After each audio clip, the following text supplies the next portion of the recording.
Si les fondements de ta vie de prière sont détruits, que fera-t-il? Le juste, que fera-t-il? Ici, la Bible, quand il parle de juste, on parle des croyants. Lorsque ta vie de prière est renversée, tu es une proie facile dans le monde spirituel. Lorsque ta vie de prière est atteinte, dans le monde spirituel, on peut te toucher facilement. Si les fondements, c'est-à-dire si notre base, notre vie de prière n'y est plus, si notre autel de prière est renversé, que fera le juste? Tu ne pries plus. Si tu ne cherches plus Dieu, sache que tu es en danger. Sache que ta vie spirituelle est en danger. Sache qu'il y a une attaque dans le monde spirituel contre toi. Dans le temps où nous sommes, l'homme intelligent, c'est celui qui cherche Dieu. Amen. La Bible déclare, rachetez les temps, car les jours sont mauvais. Celui qui est intelligent en ce temps-là de la fin, c'est celui qui cherche Dieu. Pendant que tout le monde sort, toi tu es dans la présence de Dieu. Pendant que tout le monde cherche les choses de ce monde, toi tu es dans la présence de Dieu. Les disciples de la chambre haute ont provoqué le Saint-Esprit. Veux-tu provoquer le Saint-Esprit dans ta vie? Tu dois savoir prier. Veux-tu voir des choses nouvelles arriver dans ta vie? Tu dois savoir prier. Tu dois réveiller ta vie de prière. Dieu veut te réveiller. Vous savez, ce message est prophétique. Lorsque le Seigneur parle de prière, c'est qu'il y a quelque chose devant que tu ne vois pas. Mais Dieu te réveille déjà. Il se peut qu'il y a des complots devant toi, tu ne sais pas. Le Seigneur veut te rebooster dans la prière. Il se peut qu'il y a des accidents devant toi, tu ne sais pas. Le Seigneur veut te rebooster dans la prière. Si tu ne te lèves pas aujourd'hui, ces choses-là vont t'atteindre. Celui qui veut voir des résultats dans sa vie de prière, tu dois prier sur base de la parole de Dieu. Tu dois prier sur base de ce que Dieu t'a promis. Les disciples de la chambre haute, ils priaient sur base de la promesse. Lorsque tu pries sur base de ce que Dieu t'a dit, c'est alors que tu verras le résultat. C'est pourquoi dans la chambre haute, le Saint-Esprit est descendu. Pourquoi?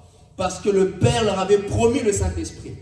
Lorsque le Père te promet quelque chose et tu vas dans la présence de Dieu avec cette promesse, c'est alors que tu verras le résultat.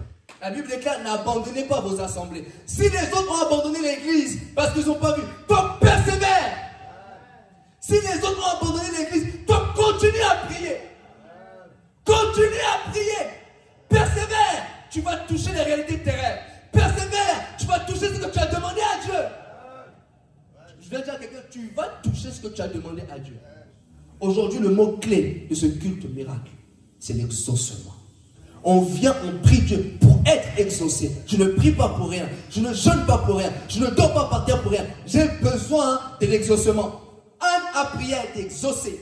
Jacob a prié, elle a été exaucée. Élie a prié, elle a été exaucée. Et nous aussi, aujourd'hui, nous allons prier pour être exaucés. C'est ça qui fait la force de la vie de prière. L'exaucement. Si on ne voit pas d'exaucement, on dirait que Dieu n'existe pas dans ta vie. Les gens ne croiront pas Dieu. Ton Dieu là que tu pries, tu pries. Pourquoi les gens disent souvent que ton Dieu là que tu pries? Parce qu'ils n'ont pas vu.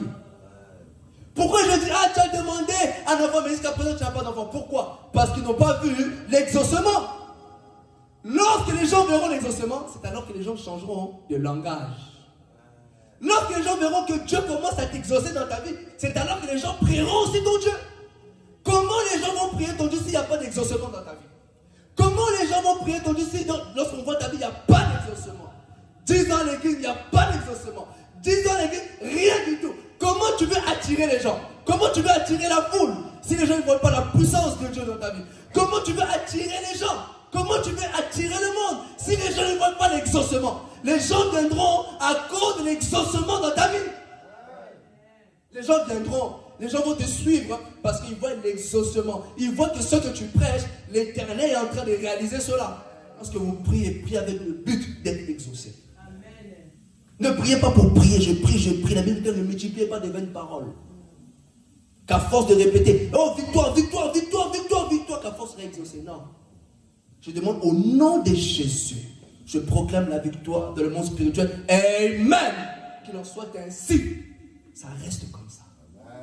Et votre attitude doit s'accorder avec ce que vous avez demandé à Dieu. Vous pouvez pas prier après vous ressentez défaitiste. Non. Lorsque vous priez, lorsque vous dites Amen, vous sortez la tête haute et vous marchez. La Bible dit, car tout ce que vous demandez en priant, croyez que vous l'avez reçu. C'est tout de suite. Et vous le verrez s'accomplir